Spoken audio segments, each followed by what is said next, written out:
Selamat sore sahabat tani, jumpa lagi dengan saya tetap di channel Sahabat Tani Porang. Oke sahabat tani, ini sore ini tetap di lahan porang, tetap membahas porang. Oke, sore ini saya mau sharing atau berbagi pengalaman dengan sahabat-sahabat tani yang lain. Ini mengenai pemupukan. Sahabat tani banyak yang bertanya kemarin untuk pemupukan pada porang itu bagaimana gitu. Jadi kalau menurut pengalaman saya pribadi, itu beda bibit, itu juga beda perlakuan pemupukan. Jadi misalnya yang bibit katak, ini saya melakukan pemupukan berulang kali atau seiring dengan tumbuhnya tunas pada bibit katak maupun di umbi mini. Tapi kalau di umbi besar atau tanaman 2 musim, saya hanya cukup melakukan pemupukan 3 kali di 3 bulan pertama. Kemudian di bulan keempat saya hanya memakai pupuk daun atau pupuk organik cair atau POC. Tapi kalau di bibit katak atau umbi mini, saya menggunakan pupuk NPK. Saya memilih Ponska Plus karena yang tersedia di tempat saya Ponska Plus. Kalau memakai jenis lain bisa seperti NPK 1616 atau NPK 1515 begitu. Ini contohnya seperti ini sahabat tani. Ini tanaman dari bibit umbi mini. Karena umbi mini sama dengan bibit yang dari katak. Jadi sampai di bulan keempat masih keluar tunas-tunas baru. Seperti ini tunas-tunas baru, tunas kedua, ini juga ada yang tunas keempat. Itu jadi ini sudah saya lakukan pemupukan 3 kali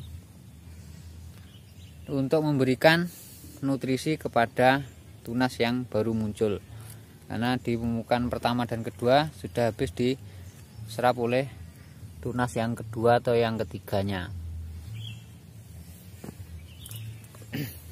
Karena di porang yang bibit katak maupun bibit umbi mini seperti ini membutuhkan asupan pupuk lebih banyak karena masih mengeluarkan tunas-tunas baru. Ini kalau nggak dipupuk, ini nanti akan tumbuh kerdil, biasanya daunnya mulai menyusut atau tidak selebar di tunas pertama atau kedua, dan tidak akan menumbuhkan katak bila tidak disusul dengan pupuk.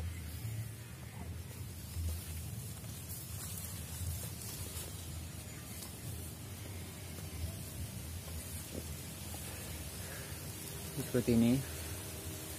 Jadi, kalau masih kita berikan pupuk, entah itu pupuk sintetis maupun pupuk organik atau kohe, itu akan memaksimalkan tumbuhnya katak di tunas kedua maupun ketiga. Itu sahabat tani. Jadi beda lagi dengan umbi besar. Jadi kalau umbi besar itu ini daun sudah mulai tua. Ini kalau saya pribadi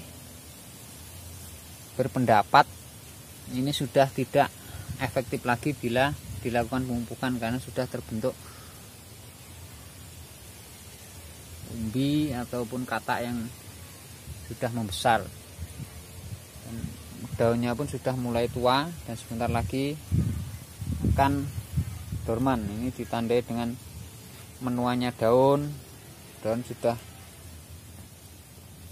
mulai ada kuning-kuning di pinggir, ini menandakan daun sudah tua atau klorofilnya sudah mulai menua, ditandai dengan membesarnya katak dan umbi di bawah. Jadi kalau tanaman-tanaman dewasa atau bibit 2 musiman, ini saya cukup melakukan di 3 bulan pertama. Tapi beda di bibit umbi mini ataupun katak. Karena kalau tidak dilakukan pemupukan, itu tadi daunnya akan mengerdil. Ini contohnya yang 2 musiman, ini ditandai dengan daunnya sudah mulai kaku, kemudian ada mulai kuning-kuning, serat-serat kuning. Ini menandakan sudah mulai menua atau mendekati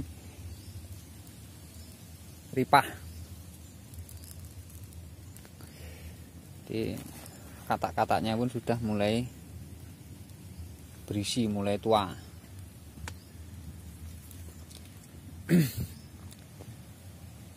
Ini yang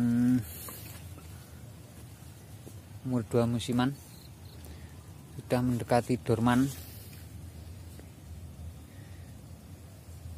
Jadi mungkin sekitar 1 bulan lagi ini sudah mengalami ripah. Daun-daunnya sudah mulai menguning. Jadi sebentar lagi mendekati musim panen, sahabat tani. Jadi tanda-tandanya kalau tanaman porang sudah menua, ini daun-daunnya sudah mulai menguning, kaku, terus katak-kataknya sudah mulai mengeras, membesar. Ini menandakan porang mendekati dorman. Jadi sahabat tani, menurut pendapat saya pribadi, untuk bibit yang dari umbi ini memasuki bulan keempat untuk wilayah Jawa, bila dilakukan pemupukan itu sudah tidak efektif lagi, karena sebentar lagi sudah memasuki musim dorman, ya, dengan ditandai tadi daun-daunnya sudah mulai menua, kuning. Itu kalau dipupuk sudah tidak efektif lagi. Tapi beda untuk yang bibit dari katak. Kalau bibit dari katak itu masih tunas kedua, ketiga, ataupun keempat, dan sekarang masih keadaannya masih segar-segar, itu masih saya lakukan pemupukan. Oke sahabat tani, demikian apa yang bisa saya sampaikan sore ini. Semoga ada guna dan manfaatnya. Apabila ada kesalahan kekurangan, saya minta maaf yang sebesar-besarnya. Dan untuk sahabat-sahabat tani yang baru menemukan channel saya, jangan lupa untuk like, share, dan juga subscribe. Nyalakan juga notifikasi loncengnya agar tidak ketinggalan di video-video saya berikutnya. Demikian saya akhiri. Assalamualaikum warahmatullahi wabarakatuh. Salam tani porang.